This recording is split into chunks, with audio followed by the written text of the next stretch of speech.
So, Colleen, welcome back to the episode. You were on a prior one and did a fantastic job.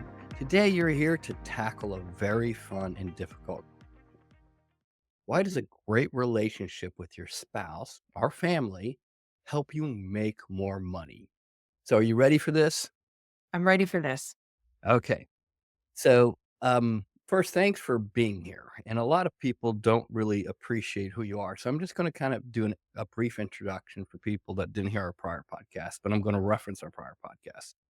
So, you are married to one of my friends, one of our long term clients, Craig Goldenfarb. And you and Craig have built a market dominant plaintiff's firm down in South Florida, and you were in broadcast journalism, and you dropped out of broadcast journalism to focus on being a great mom, and you really did that, and you kicked butt at that as well.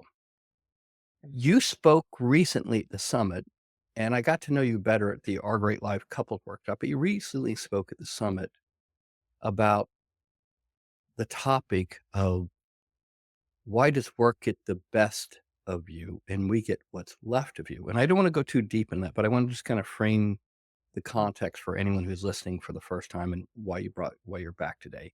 And you and I subsequently had a conversation about having a great relationship as a lawyer with your spouse actually makes you a lot more money. And everybody that listens to the podcast, and say everybody, but a lot of listeners are not particularly interested in having a greater life. They're really interested in making more money. And so we can see this in our statistics, we get this in our feedback. So you and I had this really fun conversation. And so I thought I'd bring you back on today just to talk about this particular topic. You up for that? I'm up for that. Okay, great. So if you're Well, okay, for go ahead. busy. I want to Sure. thank you for saying that you and Craig built his practice. And because I appreciate you giving me some credit, because I'm not a lawyer, but as you know, he could not do this without me. So thank you for that credit. I appreciate it. Well, let's talk about that for a second because a lot of lawyers get lost on that. Like, why could Craig not build a phenomenal practice without your support? Well, the first thing that comes to my mind is he would be living in a hovel that would, and he would be eating, McDonald's every night for breakfast. And he would like have dirty clothes and not know where the dry cleaners is. No, I'm just kidding. I'm kidding. But no, the truth is that when you talk about making more money with having a better relationship with your partner leads to making more money, I like to think of it more as being rich, right? Rich in your relationship will make your life richer, which will make you richer, literally. Do you know what I mean? Yeah. The two are intertwined. You can't, yes, Craig probably would be successful without me. That's the reality. But would he have built the type of practice he has with the culture that he has, with the emotional connection that he has with his staff and the way that he runs his practice where he actually cares about his employees and he cares about his clients? Maybe not. I don't know. I won't give myself all the credit, but I'll take some of it.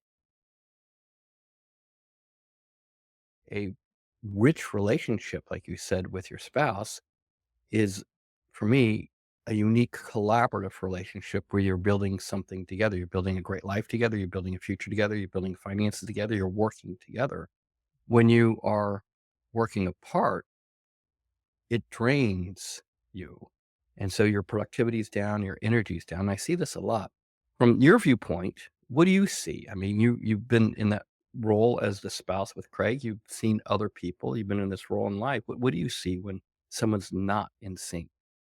Well, speaking from experience, I will tell you, Craig and I have danced with the concept of divorce before. It's not a fun dance and it's miserable, but we've been through it. I think most people we haven't been through divorce, but we've been through those difficult conversations.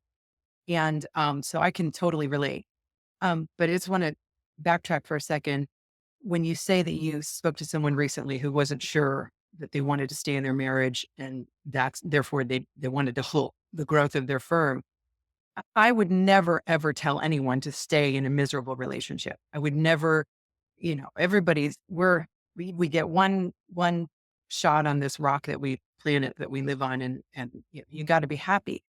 But I would challenge that person to take a look at shifting their focus to what's going wrong in the relationship, because obviously if their practice is doing so well that they have to pump the brakes because they don't want their partner to get half of it in a divorce, then they're clearly out of balance.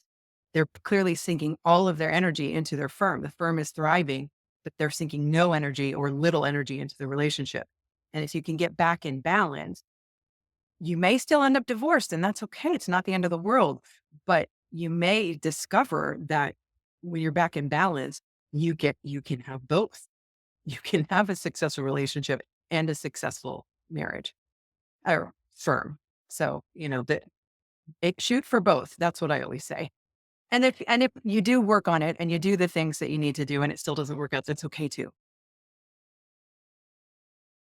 Now, you've also got a couple of books that you recommend. I do.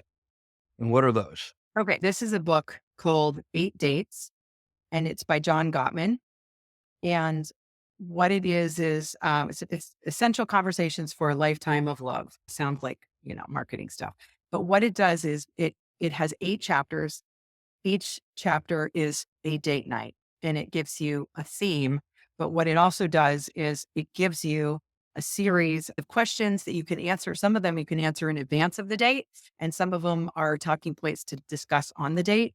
And I'll just give you an example of, I'll look at the chapters here because this was really fun. And this is where I thought I knew everything about Craig. I mean, we've been together for 30 years. And doing these 8 dates, and we ended up, going longer than actual one date per chapter. But I learned things about him and he learned things about me that we never knew about each other, which enriched the relationship.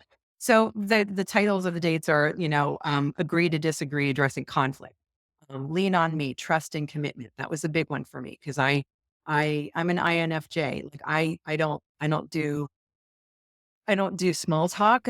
I want to get deep with people. I need to feel safe around them. I need to feel that I can trust them with anything I share. And that was important for me. There's chapter. Hold on, I'm gonna stop you for a second. What does that mean when you say that acronym? So, for people who don't understand that, Oh, what's INFJ. yeah. So it's the Myers-Briggs personality type. And I've also taken the disc, by the way. The Myers-Briggs personality type is kind of like the disc. It's a similar concept, but it is more related to your personality in life, not necessarily. Whereas the disc, I'm gathering, and you can correct me if I'm wrong, but the disc is more of how you are in your working capacity, or the benefits of knowing your disc is how to treat the people that your employees or whatever with. You explain the disc, Steve. I don't Okay, know what I'll I'm talking explain it. about. So so you're close, you're close. So the DISC is basically an assessment of how a self-assessment of how you would prefer the world to work. Right, And it gives you the capability to understand how to work in teams, how to right. communicate in relationships, how to not communicate in relationships, as the case may be. There's an expression that I can't stand, but it really is true. Happy wife, happy life. And I think it gets bastardized a little bit. Too many people think that means, oh, you have to just make your wife happy and dedicate your whole life to her. That's not what it means. It means when you're in sync with your wife or your partner, um, and he or she is happy, then your partner wants to actively do things to also make your life better. It's reflective. It's a reflective thing. And I think that if your relationship is clicking along and it's inspired and it's passionate and it's goal oriented and it's fulfilling, then everything at the office will fall into place. And when that happens, you make more money. It's just the laws of nature. I think that's perfect. I think too many people um, see their life as separate selves. Yeah. This is my law practice life. This is my home life. This is my sports life, whatever, and fail to, the old Buddhist joke, wherever you go, there you are, not to see themselves as an integrated self. Right. and not to see the power of integrating happiness, joy, greatness everywhere, and seeing that an integrated self is a far more powerful than a fractionalized self. So you can, harmonize where everything works for you in your life. And I think sometimes as lawyers, because we're trained to be analytical, we're trained to be clinical, we're trained to compartmentalize, like put things in little boxes and keep them there where they're safe, or keep us safe from those little things, that we fail to see the power of an integrated life, a power of a great life with our spouse, our family,